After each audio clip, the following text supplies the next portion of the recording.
Hello everyone, मैं ममतेश गुप्ता। आज देखेंगे एसएससी सीएचएसएल का पेपर जो 10 मार्च 2023 को हुआ था और इसका हम थर्ड शिफ्ट वाला देख रहे हैं। और इससे पहले मैंने 6 इसके प्रीवियस पेपर करा दिए हैं। अगर आपने नहीं देखे हैं तो इसी वीडियो के डिस्क्रिप्शन में उसका लिंक मिल जाएगा प्लेलिस्ट का। आप वहां से जाके इसके 6 प्रैक्टिस सेट भी देख सकते हैं। और ये हम 7वां प्रीवियस पेपर का प्रैक्टिस सेट देख रहे हैं, ठीक है। और जो हम देख रहे हैं पार्ट, उसका नाम है सामान्य जागरूकता या जनरल अवेयरनेस। आइए शुरू करते हैं। क्वेश्चन नंबर 1, भारत में आयुध अधिनियम किस वर्ष पारित किया गया था? देखो, आयुध का मैं मतलब बता देती हूँ।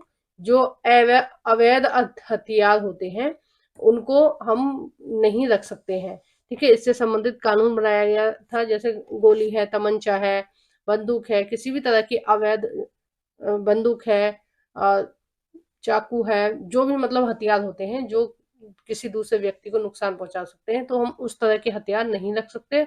उससे संबंधित नियम बनाए गए हैं।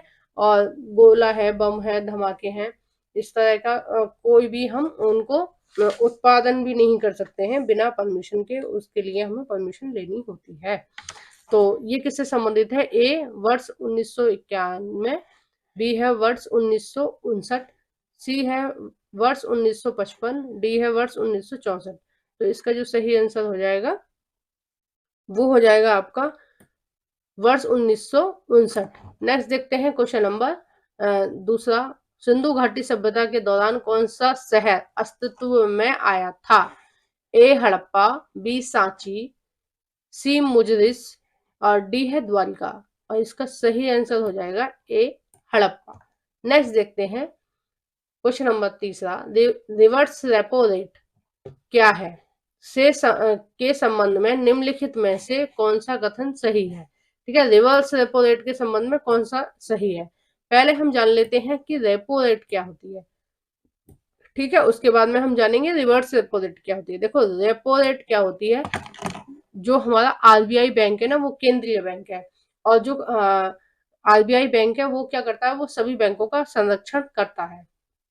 तो अगर किसी भी बैंक को पैसे की जरूरत होती है, मान लीजिए किसी बैंक के पास लेन देन के लिए पैसे नहीं है, पैसे कम पड़ रहे हैं, किसी भी तरह से बैंक अगर घाटे में जा रहा है, तो बैंक क्या करता है, वो आरबीआई से पैसा उधार ले लेता है।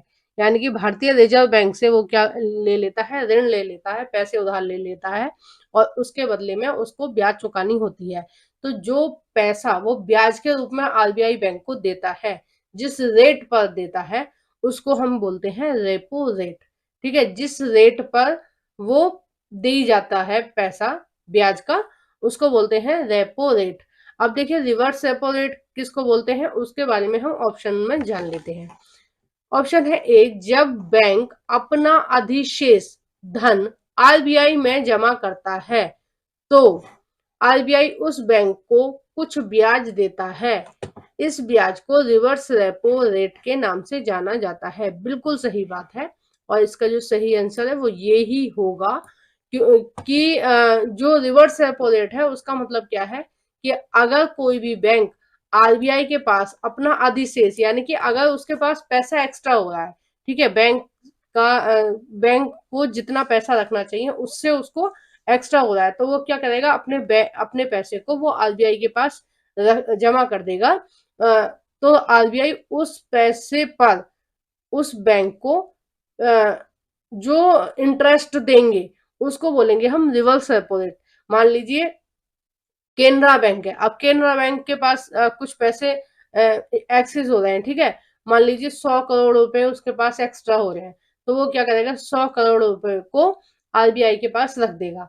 अब आरबीआई क्या करेगा, उस 100 करोड़ पर कुछ रेट निर्धारित होता है, ठीक है, ब्याज की कुछ दर निर्धारित होती है। तो आरबीआई केनरा बैंक को देगा उन 100 करोड़ रुपयों का ब्याज, ठीक है। तो जो ब्याज दिया जाएगा उसको हम बोलेंगे रिवर्स रेपो रेट, ठीक है। रेपो रेट हो गई जब जो बैंक है वो आरबीआई को देंगे, तो रेपो रेट, ठीक है। और जब आरबीआई बैंकों को देगा तो रिवर्स रेपो रेट, ठीक है। नेक्स्ट देखते हैं क्वेश्चन नंबर 4, विश्व का सबसे ऊंचा पठार कौन सा है? ए है पूर्वी अफ्रीकी पठार, बी है तिब्बत का पठार, सी है पश्चिमी पठार, डी है दक्कन का पठार। तो इसका जो सही आंसर है वो है तिब्बत का पठार।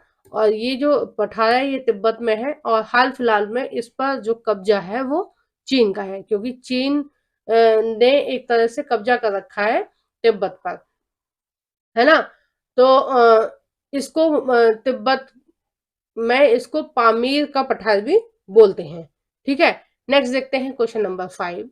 निम्नलिखित में से कौन सा संगीत वाद्य यंत्र ठोस यंत्र है? ए है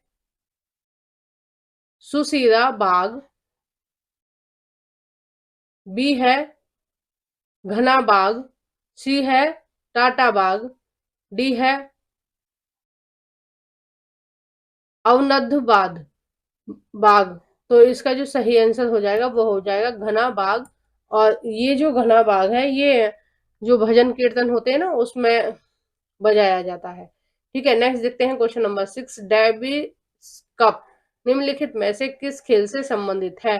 तो कोई ये जो डेविस कप है ये बहुत बार पूछा जाता है, बहुत बार पूछा जाता है, और किसी कप के बारे में इतना नहीं पूछा जाता है। अगर आप देखेंगे, अगर 10 प्रैक्टिस सेट उठा के देखेंगे तो आपको एक प्रैक्टिस सेट में जरूर ये मिल जाएगा डेविस कप। ठीक है, बहुत ज्यादा देखने को मिलता है, तो इसको आप ध्यान से देखना। ए है बास्केटबॉल, बी है टेबल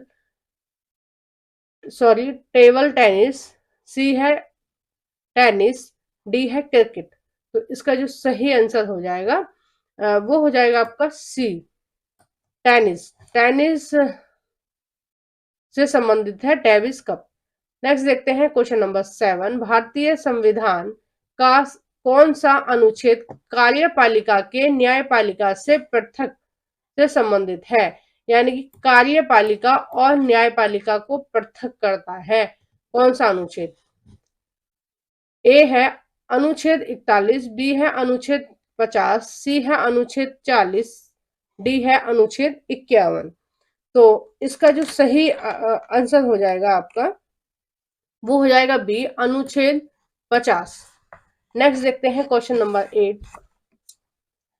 विश्व बैंक ने भारत के डैश राज्य के लिए सिस्टम रिफॉर्म एडवर्ब फॉर ट्रांसफॉर्मेट हेल्थ अचीवमेंट के लिए मई 2022 में $350 मिलियन अमेरिकी डॉलर के या की अनुदान या सहायता को मंजूरी दी। ए है हिमाचल, बी है गुजरात, सी है पंजाब, डी है बिहार। तो इसका जो सही आंसर है वो हो जाएगा बी, गुजरात। और जो गुजरात है वो सबसे तेज गति से विकास कर रहा है, और बहुत ज्यादा विकास हो चुका है। और गुजरात के मॉडल पर ही जो नरेंद्र मोदी जी हैं वो चुनाव लड़ते हैं कि गुजरात जैसा विकास हम सारी जगह करेंगे। हाल फिलहाल में ये जो राम मंदिर बनाया गया है यूपी में, और बहुत सारी योजनाएं यूपी में आ रही हैं। तो नरेंद्र मोदी का जो वोट मांगने का मुद्दा है वो काम करके वोट मांगते हैं। बहुत सारे काम किए हैं, और यूपी में बहुत खुर्जा है, बुलंदशहर है, यहाँ पे नोएडा बन रहा है। ठीक है, और जेवर में उन्होंने एयरपोर्ट बनवाया है, अलीगढ़ में भी इस तरह की योजनाएं आ रही हैं। तो बहुत सारी चीजें हो रही हैं, और इसका संबंध आपने देख लिया ना किससे है? गुजरात से। गुजरात को अनुदान दिया गया है। नेक्स्ट देखते हैं क्वेश्चन नंबर 9। नीलिमा कालबेलिया नृत्य करती है, यह नृत्य शैली किस राज्य से संबंधित है? ए पंजाब, बी राजस्थान, सी उत्तराखंड, डी उड़ीसा। तो इसका सही आंसर हो जाएगा बी, राजस्थान। और जो कालबेलिया नृत्य करते हैं ये राजस्थान की एक जनजाति है, और ये जो जो जनजाति कालबेलिया नृत्य करती है ये सपेरे हैं, और मतलब सांप पालने का काम होता है, और ये काले रंग के कपड़े पहनती हैं। ठीक है, मतलब जो कपड़े होते हैं ना उस पे सांप जैसी आकृति बनी होती है। और ये एक तरह की जनजाति है जो जंगलों से सांप पकड़ती है, और उन सांपों बीन बजा के सांपों से अलग अलग तरह की चीजें करवाते हैं, और खुद भी ऐसा सांपों जैसे सांप लहरते हैं उस तरह से ये नृत्य करते हैं। ठीक है, तो कालबेलिया किससे संबंधित है? राजस्थान से। नेक्स्ट देखते हैं क्वेश्चन नंबर 10। प्रसिद्ध उपन्यास दुर्गेश नंदिनी किसने लिखा था? ए है शरत चंद्र चट्टोपाध्याय, बी है ईश्वर चंद्र विद्यासागर, सी है बंकिम चंद्र चटर्जी और डी है रविंद्रनाथ टैगोर। तो इसका जो सही आंसर हो जाएगा वो हो जाएगा सी, बंकिम चंद्र चटर्जी। नेक्स्ट देखते हैं क्वेश्चन नंबर 11। निम्नलिखित में से कौन सा भारत के पूर्वी तट के लिए एक क्षेत्रीय काम नहीं है? ठीक है, अब देखिए कौन सा पूर्वी तट से संबंधित नहीं है। सीधा सीधा ये है कि ये तटों के नाम दिए गए हैं, तो पूर्वी तट से कौन सा तट संबंध नहीं है, करता है। ठीक है, अब हम एक बार भारत का नक्शा बना लेते हैं, तो उससे हमें बहुत अच्छे से समझ में आ जाएगा। ठीक है, ये आपका ये गुजरात हो गया, और ये आपका जम्मू कश्मीर, और यहाँ पे पूर्वोत्तर भारत हो गया, इस तरह से। ठीक है, अब लगभग लगभग मान लीजिए कि इस तरह का नक्शा है, मुझे आता नहीं है बनाना। ठीक है, मेरी ड्राइंग सबसे बेकार थी, क्लास में सबसे बेकार ड्राइंग मेरी ही थी, तो मुझे नहीं बनाना आता है। अब देखिए ये हो जाएगा आपका तमिलनाडु। ठीक है, तो ये हो गया तमिल तट। ठीक है, इसके ऊपर हो गया कोरोमंडल तट। ठीक है, आंध्र प्रदेश वाला जो भाग है वो हो गया कोरो तट, कोरोमंडल तट, और उसके ऊपर क्या है? उत्कल तट, या उत्तरी सरकार भी उसको बोलते हैं, और ये जो है ये उड़ीसा वाली जगह है। ठीक है, जहां उड़ीसा का जो तट है उसको हम उत्कल तट भी बोलते हैं। देखो हमारे उसमें भी है ये उत्कल बंगा, है ना, राष्ट्रगान में भी है ना उत्कल बंगा।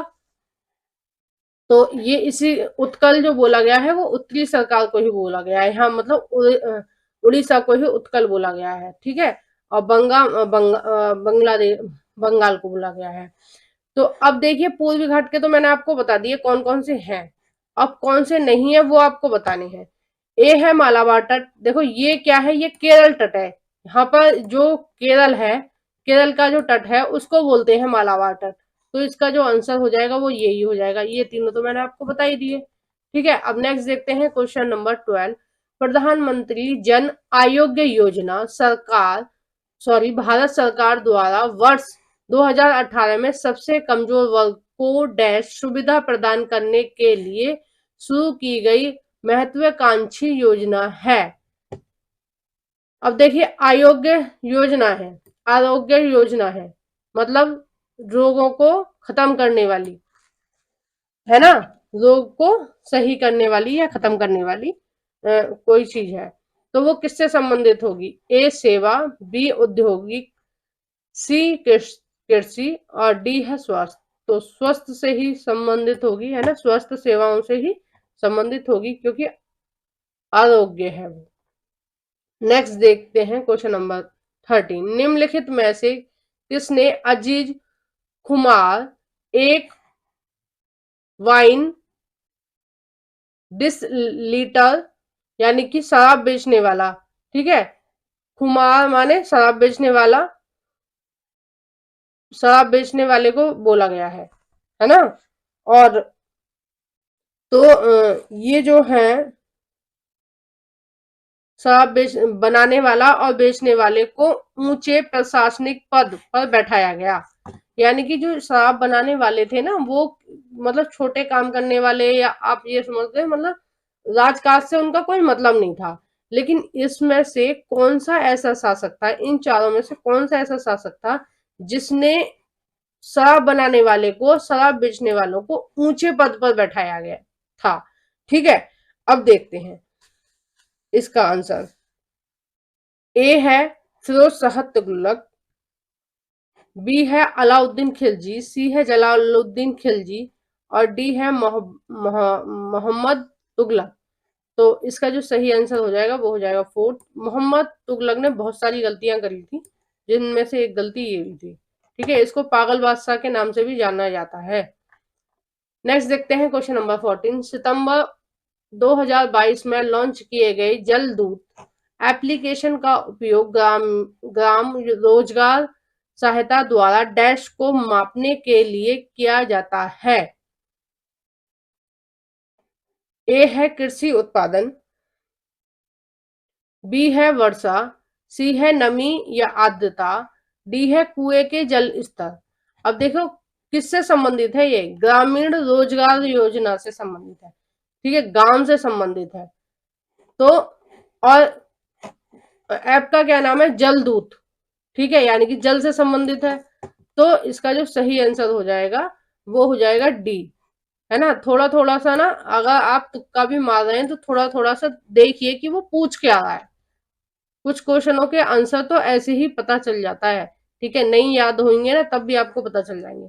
क्वेश्चन नंबर 15, अंबाला से सुंदरबन तक का मैदान लगभग 1800 किलोमीटर तक फैला है, लेकिन इसकी ढाल में गिरावट मुश्किल से डैश मीटर है। अब देखते हैं कितनी मीटर है अंबाला से सुंदरबन। ए 550, बी 600, सी 300, डी है 450। तो इसका जो सही आंसर हो जाएगा वो हो जाएगा सी 300, ठीक है। नेक्स्ट देखते हैं क्वेश्चन नंबर 16, भारत का सबसे ऊंचा शिखर निम्नलिखित में से कौन सा है। देखो K2 को बोलते हैं, ठीक है, किसको बोलते हैं, K2 का आपने नाम कई बार सुना होगा कि K2 जो चोटी है वो भारत की सबसे ऊंची चोटी है, लेकिन वो क्या है, जो पाकिस्तान के हिस्से में, जो पाकिस्तान ने कब्जा रखा ना जम्मू कश्मीर, उसमें है ये चोटी। तो कई बार जो पेपर में ये वाली चोटी नहीं पूछी जाती है। अब देखो K2 का नाम तो है नहीं इसमें, तो इसमें जो नाम है हम उससे संबंधित करेंगे, क्योंकि अब K2 का नाम इसलिए इन्होंने नहीं दिया है, कई एग्जाम में नहीं पूछा जाता है, क्योंकि जो जम्मू कश्मीर उन्होंने कब्जा रखा ना, जम्मू कश्मीर का जो हिस्सा पाकिस्तान वालों ने कब्जा रखा है भारत का, उसमें आता है ये K2, ठीक है। अब देखते हैं ऑप्शन में, ए है नागा पर्वत, देखो नागा पर्वत ये जम्मू कश्मीर में है, बी है नंदा देवी, नंदा देवी कहाँ है, नंदा देवी आपका हो जाएगा उत्तराखंड में, और सी है नामचा बरुआ, ये है अरुणाचल प्रदेश में, और डी है कंचनजंगा, ये कहाँ है, सिक्किम में। तो कंचनजंगा जो पर्वत शिखर है ये ही भारत का सबसे ऊंचा पर्वत शिखर है, ठीक है, कौन सा है, कंचनजंगा। नेक्स्ट देखते हैं, देखो अभी ये जो जितने भी क्वेश्चन एसएसटी से पूछे गए थे इसमें 10 मार्च 2023 वाले पेपर में वो सभी मैंने आपको करा दिए हैं, ठीक है। आई होप कि आपको वीडियो अच्छी लगी हो। अगर आपको मेरी वीडियो अच्छी लगी है तो प्लीज आप कमेंट बॉक्स में बता सकते हैं, और आपको कोई भी गलत चीज भी अगर वीडियो में लगी है, आपको कोई क्वेरी है, कुछ मैंने गलत बोला है, आपको कुछ पूछना है, तो भी आप कमेंट कर सकते हैं। और अगर मेरी वीडियो आपको बहुत अच्छी लगी है तो प्लीज मेरी वीडियो को लाइक कर देना, और जो भी फ्रेंड आपके एसएससी की तैयारी कर रहे हैं उन फ्रेंडों के साथ प्लीज से मेरी वीडियो को शेयर कर देना। और डिस्क्रिप्शन में जो मैंने वीडियो इसके पिछले जितने भी प्रीवियस ईयर पेपर कराए हैं एसएससी के, उनकी प्लेलिस्ट की लिंक दी हुई है, प्लीज उस लिंक पर क्लिक करके और भी प्रैक्टिस सेट आप देख सकते हैं। Thank you for watching everyone.